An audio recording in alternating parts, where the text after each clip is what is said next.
while I'm kind of sitting here ranting and rambling a little bit, I kind of wanted to do a little bit of a post on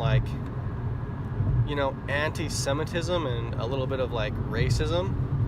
I myself would not actually classify myself as somebody who is anti-Semitic or actually, white supremacist or anything like that. I actually love diversity, and, I've had friends growing up, and I'm not going to be the douchebag that calls specific people out, because I think that's kind of like a stupid tool that politicians and leaders use. They're like, oh, look at me with this guy and this guy over here. I actually think that's a disgrace upon the individuals that you're calling out, because, you're kind of saying I'm only friends with you because it actually increases my image and likability across a diverse peoples and stuff like that. So I'm not going to call anybody out, but I use the analogy a lot that I like to scuba dive and I like to see different things, experience different people, experience different cultures and beliefs. And I think the world would be quite bland, frankly, if everybody believed the same thing and went around saying the same thing and everything was all about logic and truth, and there was no comedy, there was no satire, there was no ability to lie. In my opinion, all that stuff makes life kind of salty and have flavor. And so that all being said, it's still kind of hard growing up, and especially being somebody who is easily influenced by their environment, when you're surrounded in specific types of environments where, you can't be the minority way of thinking when you're surrounded by an overwhelming force of individuals that think a certain way, because then you're almost going to be kind of ousted as well. And I know that's kind of a pussy way to say something, because you're pretty much saying I'm going to go with the flow as long as it's going to save my own neck, and you're not going to stand up for what's really right. But when we're talking about in the job space and stuff like that, it's everybody's out here for their own and trying to make money and stuff like that. Eventually you just kind of got to just almost sit back and just let go of things and do your job and do your work, because we're all trying to pay the bills.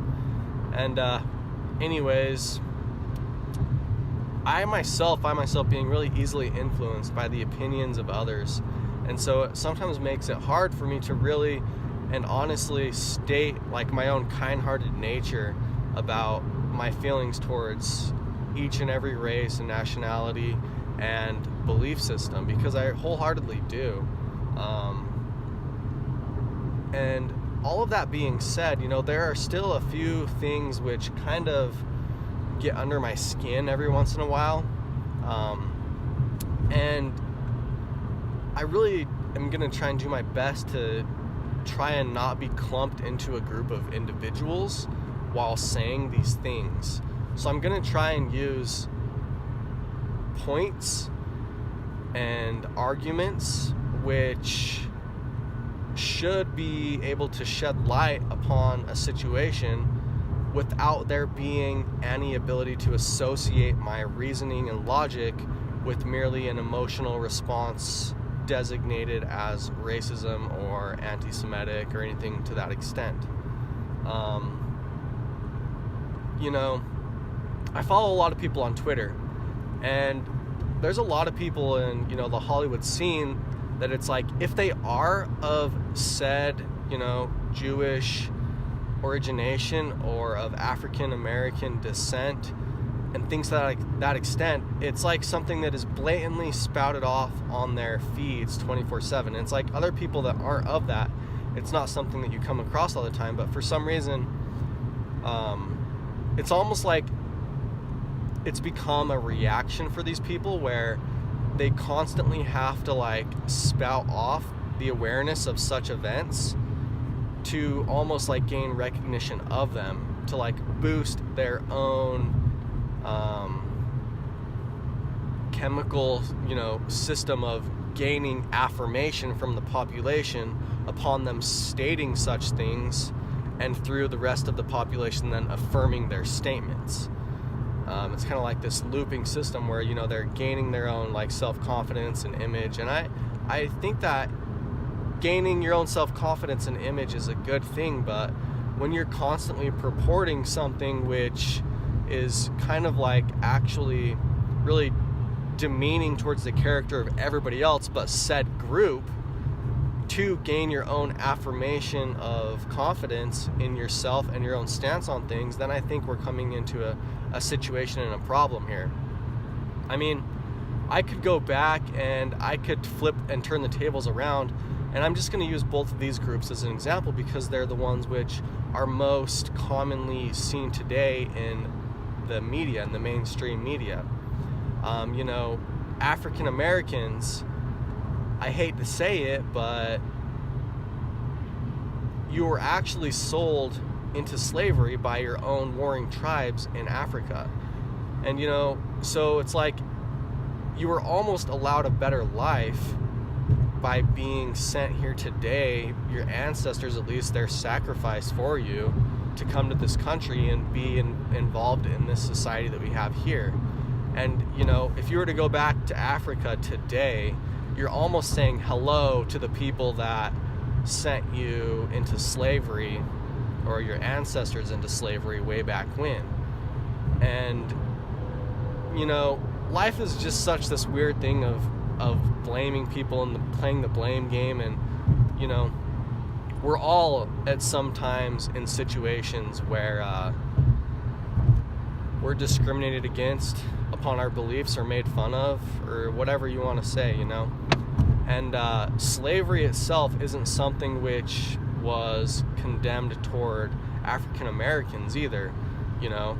When Rome was at the head of power, there were plenty of white people that were enslaved.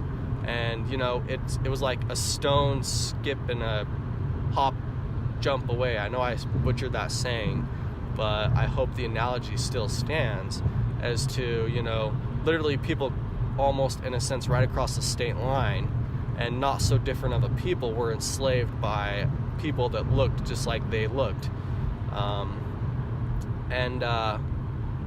Then kind of going back to like the anti-Semitism type stuff, I think it's kind of like ironic that an organization is so adamant about themselves being discriminated against by, a portion of the population, when you read their own texts, and I'm specifically talking about the Old Testament. Literally it says in there, we are a chosen people of God, and everybody else can go suck it. Obviously it doesn't say that's just me exaggerating, but to a certain degree it does, because they literally were sent by God in these texts to go and destroy other races and nationalities and beliefs.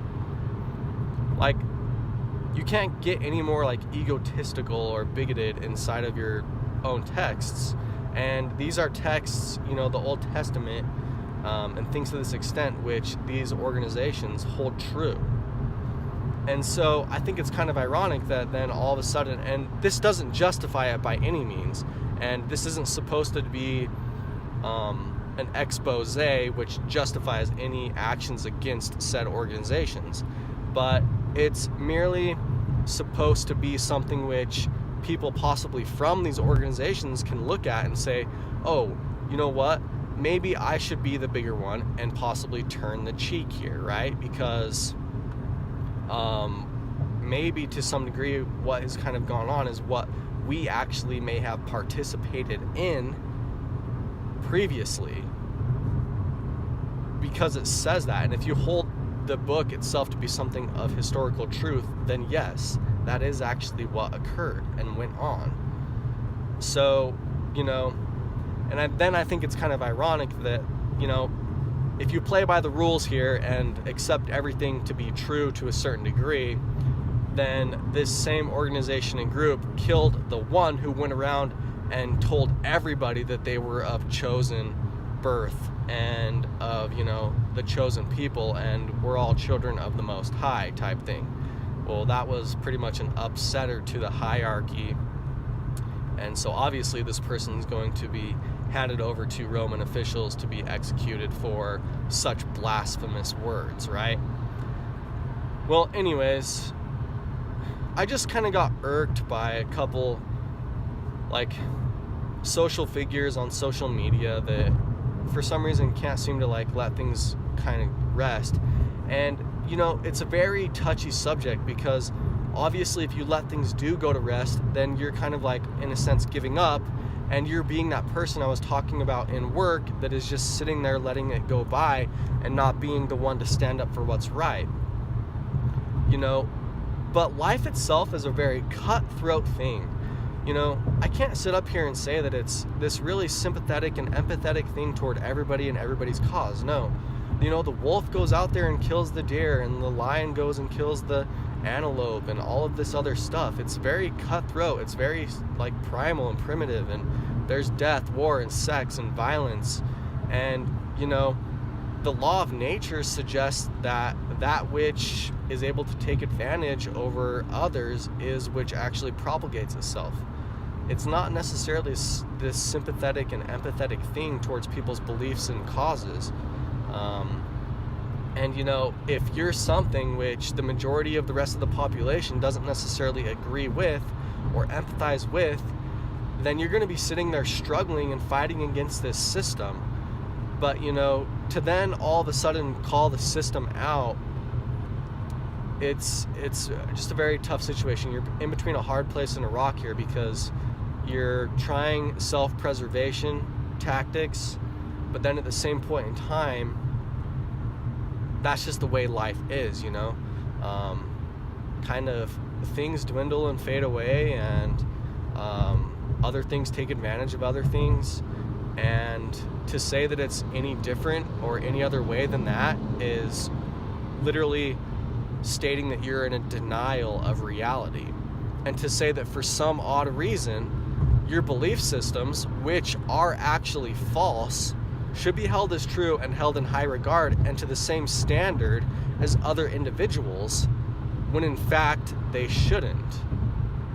And the only reason that you can cite is almost a reverse discrimination to improve not only your own position, but to maintain the position that you're in, and to actually lower the position of others. So anyways, I hope that this didn't really offend anybody, and I hope that I don't myself get put in towards a certain light which I myself don't want to be seen under. And I hope that, rationale and logic and reason can be used while listening to this argument, rather than emotional defensive responses as to the innate content contained within. All right, everybody. Later. And if anybody had the right to cry a trail of tears, so to speak, it would be the Native Americans, because they actually did the Trail of Tears, and that itself was a walk from the East Coast to the Midwest. And it would be like a big bully coming into class, and you had been sitting somewhere all semester, and then all of a sudden somebody comes up and says, "Get out of my seat, this is good territory here, I want this, so move." And yeah. But for some reason, you don't hear much about Native Americans complaining over social media and the mainstream media and stuff like that, is because they don't really have any prominent figures in the mainstream media. A lot of these other things that I've cited do have prominent figures in the media and things to that extent that a lot of people look up to and have been enjoyable characters in their lives, so they follow these people adamantly, and then they regurgitate things that I have been stating previously. And who knows, because the Native American incident is a little more recent than other ones, maybe possibly in the future it will kind of be to a certain or the same degree as to which a lot of these other groups which are identifying themselves as being either discriminated or characterized in negative lights as the Native American groups will also take part in showcasing a situation similar. But anyways, I'm gonna stop right now before I myself dig myself in this hole any deeper. It's just, almost to a certain degree, if you're not a part of anything that I've been talking about, you almost feel attacked when things are being said and thrown around, especially over the media and the news and stuff like that. And so it's almost like a self-defense mechanism on my part, saying, well, hey, I deserve like something good in life as well. And just because, you know, your past has been discriminated against, it doesn't mean that my past or my now should be discriminated against for your own gain and profit, just because you yourself, or what it is that you identify with, was actually taken advantage of recently. Does that mean that I myself should sacrifice, you know, my own motive toward forwarding my own position because something else was attacked, and so it should then be sympathized with, and I should sacrifice my own innate desire to forward my own position in life for you to be able to do so because of this recent situation? No, I don't think that's the case. But, you know, we're obviously on a high wire here, and going too far either way is going to result in us falling, and we're going to fall hard, and nobody's going to want to catch us.